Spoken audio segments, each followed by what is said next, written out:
As the youngest of 7 kids, for most of my life I've always felt like the rookie. To me, everyone seemed older, wiser, and more experienced, and that mindset stuck. I always felt like the youngest in the room, even when I wasn't. Maybe it's because I'm Asian. I don't know, we age like vinyl toys, smooth, shiny, and deceptively durable. But now, as I slowly approach the half-century mark of life on this earth, with a new mystery ache greeting me every morning, one thing's become more crystal clear than ever. Everybody gets old. Even robots, apparently. Just ask this guy.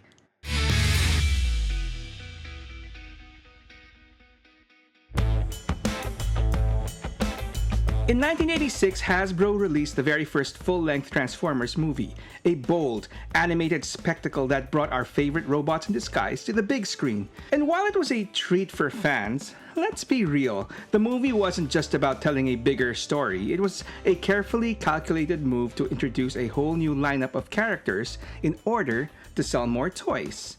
Looking back at the new cast, I think it's safe to say that most of them were pretty standard fare, familiar archetypes we've seen in countless familiar stories. There was the loyal soldier, the cocky flyboy warrior, the caring but tough token female, the slightly annoying comedy relief, the young upstart hero with a destiny, and of course, the wise old sage, or in this case, battle-hardened veteran, who plays the crucial role of guiding our hero to reach his true potential.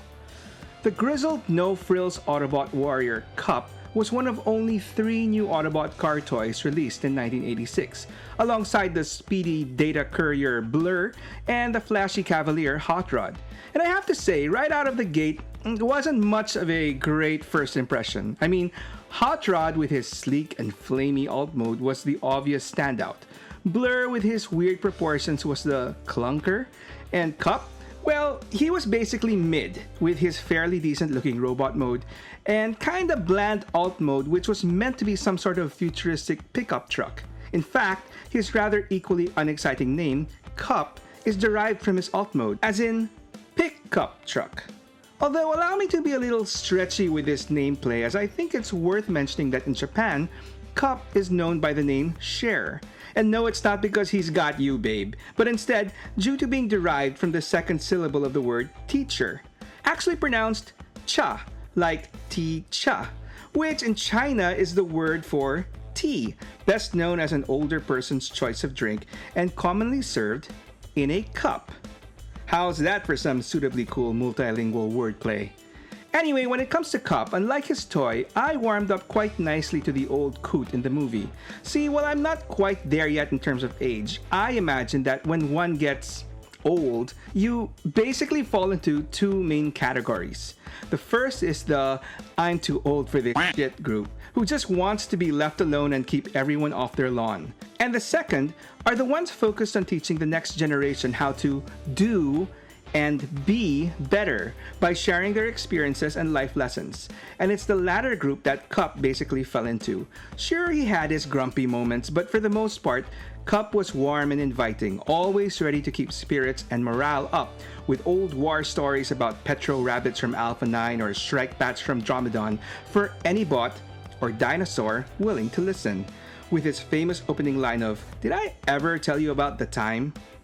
But more than being a great storyteller, Kup was a mentor, the indispensable character needed in any coming-of-age tale, like Merlin to Arthur, Obi-Wan to Luke Skywalker, and Mr. Miyagi to Daniel LaRusso. Kup was that for the central character of the story, Hot Rod, playing the extremely important role of being his mentor and teacher, and not through long-winded lectures, but by sheer example, grit, and grumpy charm. Early on in the movie, Kup showcases his battlefield savvy by swiftly neutralizing both blitzwing and shrapnel without breaking a sweat, teaching Hot Rod the value of efficiency in combat.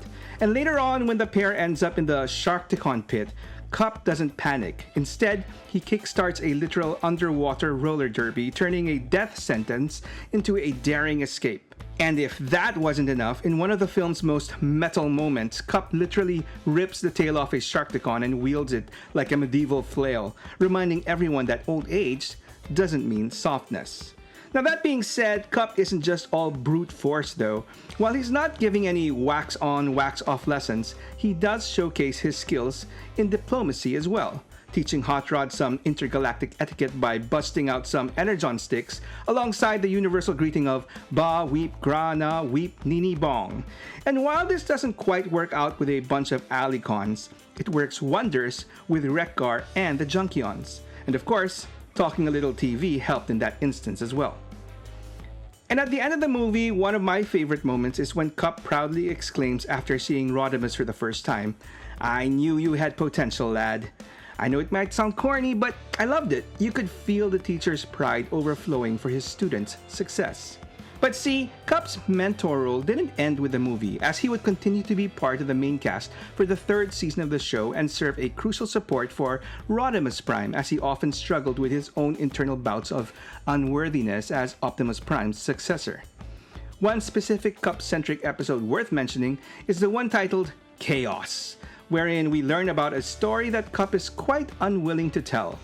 In the episode, Kup is forced to confront his past, wherein he was captured on the planet Dread and forced to work inside a mine collecting death crystals. Eventually, Kup is able to escape, but unfortunately abandons his fellow robot slave miners out of fear of a monstrous ancient beast called Chaos, who lives in the mines. A little bit too on the nose in the whole naming department there, if you ask me. Anyway, in the present day, Galvatron and the Decepticons find themselves on planet Dread, constructing a massive cannon fueled by death crystals pointed right at Cybertron. So Kup has no choice but to return to the place of his greatest shame and stop Galvatron's plan, which he does, along with finally freeing his fellow prisoners with a little help from his friends. Oh, and as for Chaos, well, Kup uses that combat savviness of his and commandeers Galvatron's cannon and uses it to blast Chaos away. So, good job, Kup. Coincidentally, this isn't the only time that Kup managed to foil Galvatron's grand plan involving a huge cannon. In the pages of the Marvel UK comics, Galvatron travels back in time to the year 1986 in order to construct an enormous cannon under the future site where Autobot City would be built, that is programmed to go off back in his present time of 2005 in order to take down both the Autobots and Unicron in one fell swoop. Anyway, Kup, accompanied by Blur and Hot Rod, are unknowingly influenced to travel back in time to foil Galvatron's plan by none other than Unicron himself. How's that for a time travel twist? And speaking of twists, I hope I don't need to resort to twisting your arms in order to get you all to help me out with my channel. If you're enjoying this episode, please give it a like and share with an old friend. And if you haven't yet, please give my channel a sub and let me know in the comments below any tall tales you might have about your experiences with Kup and his toy from your childhood. So just like Kup, go ahead and tell me your story. Unfortunately, in the US Marvel Comics, Kup does a lot less. He does take part in the Headmasters Limited series, wherein he is part of a contingent of peace-seeking Autobots led by Fortress Maximus, who travel to the planet Nebulon and is upgraded into a Target Master after being bonded with the Nebulon Recoil, who transforms into his new weapon. But if you want to talk about the comics, I would say Kup truly shined in the pages of the IDW series, where the veteran Autobot is introduced in his very own Spotlight issue in 2007. At the start of the story, we find an extra decrepit-looking Kup marooned on the barren desert world of Saishi, where he spends his day driving across the crystal-littered landscape, casually taking out any other life forms he comes across, friend or foe. By sundown, he returns to his isolated bunker where his ally and fellow Autobot Outback holds down the fort. But things apparently aren't what they seem, as while Kup happily chats away with his comrade, it's made pretty crystal clear that Outback has been long dead with literally half his body burned off, the victim of an apparent explosion. Things get even creepier when at night, Kup is apparently haunted by visions of a ghostly Springer who claims he's out to get him, and he has to fight off a horde of zombies from outside who are trying to enter his bunker. Unfortunately, it turns out that Kup has been going mad thanks to being exposed to radiation emitted by the crystals called Or 8. Another story for another time. The ghostly Springer is actually a holographic transmission from the real Springer, trying to reassure Kup of his imminent rescue. And the zombies? Well, they're actually fellow Autobots sent down to the planet to rescue Kup, that he's unfortunately ripping to shreds. Now, I know what you might be thinking. How can a rotting old robot fight off and kill so many of his fellow rescuers? And why the hell are they not fighting back? Well, the radiation emitted from the apparently highly volatile OR-8 also supercharges him to the point that if he overexerts himself, it would cause his spark to erupt and ignite the surrounding crystals, creating one hell of a kaboom. Which means his unfortunate rescuers have to exercise extreme caution and restraint at taking him down, even at the risk of their own lives. In the end, it takes the ever-reliable Autobot Trailbreaker, who uses his special force field to contain Kup's spark blast and extract him from the planet. And although he's recovered in pretty bad shape, Kup is alive and is eventually restored somewhat. It takes the scientific genius of the Autobot scientist Perceptor to restore Kup by creating a pretender-like shell to house Kup's recovered spark. Of course, ever the strategic opportunist, the Autobot Prowl subtly interjects his own programming into Kup's restored brain, basically turning him into an unknowing mouthpiece to deliver Prowl's less popular and often controversial strategies in a more charismatic and acceptable manner to the rest of the Autobots, basically making Kup his puppet. And it wasn't long before the ever-popular, reliable, and accomplished Kup takes charge of the legendary, elite team of suicidal specialists, the Wreckers, complete with his own Cygar, a little contraption cooked up by Perceptor to feed him controlled amounts of OR-8 radiation to keep his mind balanced. Admittedly, it's a cheeky but smart way to give Kup that familiar look of a hardened leader who loves it when a plan comes together. Now, given Kup's previous experience with zombies, I guess it proved apt that he was part of a team assigned to investigate some Galvatron-related shenanigans in Las Vegas, which ultimately turned out to be a zombie outbreak. So, calling on past experience, despite getting infected himself, Kup is able to save the day by opening a portal to Galvatron's favorite hangout spot, the Dead Universe, dragging the undead horde and himself into oblivion. But in a fortuitous turn of events, it's in the Dead Universe that Kup is fully restored, getting purged of his OR-8 dependency and any lingering zombie infections. Unfortunately, he was discovered by Galvatron's Dead Universe buddy, Nova Prime, who tries to use Kup as a space bridge to reconnect with the living universe. In the end, Kup is rescued by the Autobots and brought back fully restored into the land of the living. Anyway, after being mentally ravaged by radiation, turned into Prowl's puppet, fighting off and getting infected by zombies, and nearly turned into a space bridge between living and dead universes, Kup finally decided that he truly was too old for this shit. And so, after relinquishing leadership of the Wreckers back to Springer, the grizzled vet decided to focus on more peacekeeping and goodwill missions on both Earth and Cybertron. It was at this time that Hasbro was hell-bent into smooshing all their popular original boy toy properties into one joint universe, and IDW had the unenviable task of making it all work, to varying degrees of success. Okay, I admit, by this time I had pretty much checked out in the comics, as the whole revolution thing wasn't really my cup of tea.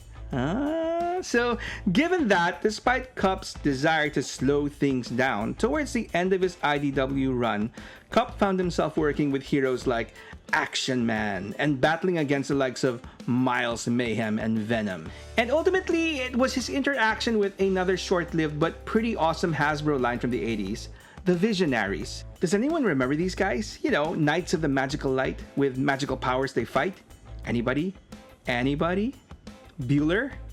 Sorry. So in the 2018 limited series Transformers vs. Visionaries, the Visionaries, led by the traditionally ambiguously aligned wizard Merklin, now reimagined as a straight-up bad guy, are set on completely taking over Cybertron by corrupting Vector Sigma using a mysterious ancient artifact called the Talisman. Naturally, this does not sit well with the Cybertronians, and Kup, accompanied by Ironhide, leads the whole diplomacy effort to try and work things out. And despite genuine intentions from both sides, specifically from Spectral Knight leader Leoric, no amount of energon sticks and Ba-Weep Granaing are able to keep the proverbial shit from hitting the fan, as pretty soon, Darkling Lord Virulina lunges towards Ironhide with her spear with the intent to kill. Kup heroically gets in the way and gets, well, speared, and immediately dries up, disintegrates, and dies. The victim of a magically laced weapon that apparently kills Transformers instantly. And what follows is quite an interesting story involving a pretty refreshing take on the Visionaries as a whole, in my opinion. I won't give it away, but in a bubble, it's a pretty cool story worth checking out. All you need to know for this story, though, is that it basically spelled the definitive end of poor Kup in the IDW universe. And with that, I guess there's nothing left to do but talk about all the official and unofficial Kup toys we've gotten through the years. Starting with the OG vintage toy released in 1986 and retooled and re-released a year later as a Target Master. Anyway, I think it's worth noting that, like most of his fellow 86ers, Kup's toy is based on concept art from 86 movie design supervisor and Filipino artist Floro Derry, and not some pre-existing Japanese Diaclone toy. And speaking of early concepts, I also think it's worth mentioning that in very early drafts of the movie, the role of the grizzled elderly veteran was assigned to another character named Tanker, who would have worn an eye patch to cover a missing optic and transformed into a Sherman tank. It apparently also featured an Autobot train that transformed into a giant snake named Rails. Maybe a precursor to Skylynx? Oh well, sorry. Back to Kup. We would have to wait until 2011 before we finally got our first official modern update of Kup, which itself sounds rather contradicting, but whatever. Generations Kup is interesting in that it's not really a straight up modern update of the original toy, but more of a what if version had Kup actually gotten a more real world Earth alt mode, which in this case looks like a retro styled, well, pickup truck. What I specifically love about this guy though is that he comes equipped with a laser musket weapon that neatly stores underneath his alt mode, with the end of the barrel turning into the truck's tailpipe. I will say though that I wasn't a big fan of the head sculpt, which I remedied by splurging a little more on a third-party kit that gave a better looking head with a Cygar. It also came packaged in a plastic cube that Kup could conveniently carry around in the back of his alt mode. 6 years later, Titan's Return gave us the next Kup. That was a headmaster, partnered with an equally old-sounding named dude, Flintlock, who transformed into his head, which also didn't quite look like Kup, and so I once again spent a little extra for the Japanese Legends version, which came with a more cartoon-accurate head and deco, as well as his Target Master, Recoil. Now, I don't really mind that this version broke tradition and made Kup a headmaster, because I really love the engineering of this specific toy, one of the best from the entire Titan's Return line in my opinion. And finally, in 2020, we got what is meant to be the ultimate Chug version of Kup from the Studio Series 86 line, and it's pretty good. I mean, I still think the head's a little off, but other than that, I can't complain. One pretty cool feature is that his limbs are all detachable if dismembering old Transformer veterans is your thing. Just kidding. It's a nice reference to the time he lost a limb or two battling a giant robotic squid in the seas of Quintessa. And speaking of references, he also comes with a handy-dandy energon stick dispenser that he can pair up with the universal greeting so that he can make friends with all the other toys on your shelf. That being said, there are two more unique versions of Kup toys released on retail worth mentioning. The first would be the Kup we got in the Transformers Prime line in 2012. Now, to be honest, aside from being a greenish teal robot that transforms into a pickup truck, honestly nothing else about this guy really screams Kup. In fact, this toy is actually based off a design for a Prime version of Ironhide by artist Ken Christensen that incorporates elements of that old dude's Generation 1 and live-action movie designs. So, I have no idea why it was ultimately released as Kup in the US, but in Japan, this guy was properly released as Ironhide. The second is actually the latest Kup toy, and it's a neat crossover with G.I. Joe, with the old soldier transforming into the Joe's Sergeant Slaughter's personal tank vehicle, the Triple T, which I also think is a neat callback to the original concept of Kup, Tanker. And this could also be seen as a nice reference to the whole Revolution crossover phase of the IDW comics, and Kup's involvement in the whole story. But what's really cool about this toy is that it's made in the proper scale with the classic O-ring G.I. Joe toys in mind, so that the reissued Sergeant Slaughter action figure, or Leatherneck, that both came packed with Kup, can pilot him. On the masterpiece scale, it's more straightforward as once again, third-party companies come to the rescue and make up for Takara Tomi's inactivity on that front. Seriously though, I mean, Kup is a popular key movie character that transforms into a fictional alt mode that doesn't require any official licensing. Talk about low-hanging fruit. But anyway, like I said, thank goodness for companies like Fans Toys, who gave me my masterpiece Kup of choice, Coot, in 2017. Now I know this guy is far from perfect, but compared to the other two options out there, I feel that Coot fills in the happy medium. On one end, you have Crank by Toy World, who I believe comes with a more friendlier price tag, and as far as I can see, a slightly more straightforward and simple transformation. But if you ask me, visually, it's a bit too stylized for my taste. On the other hand, if you want the best looking, cleanest, and most accurate of the bunch, I believe Lock by X-Transbots makes a strong case for itself as the right choice. If you can get past the nightmare engineering and horrible transformation, that is. So for me, all roads lead back to Coot for my masterpiece Kup, with all the others left to the side. And speaking of the side, are you familiar with one of Kup's former Autobot students, Sideswipe? Well, if you haven't, you can check out his story over here. Or if you want other Transformers stories, you can check out this playlist over here. Either way, thanks for watching, and I hope you come back for more.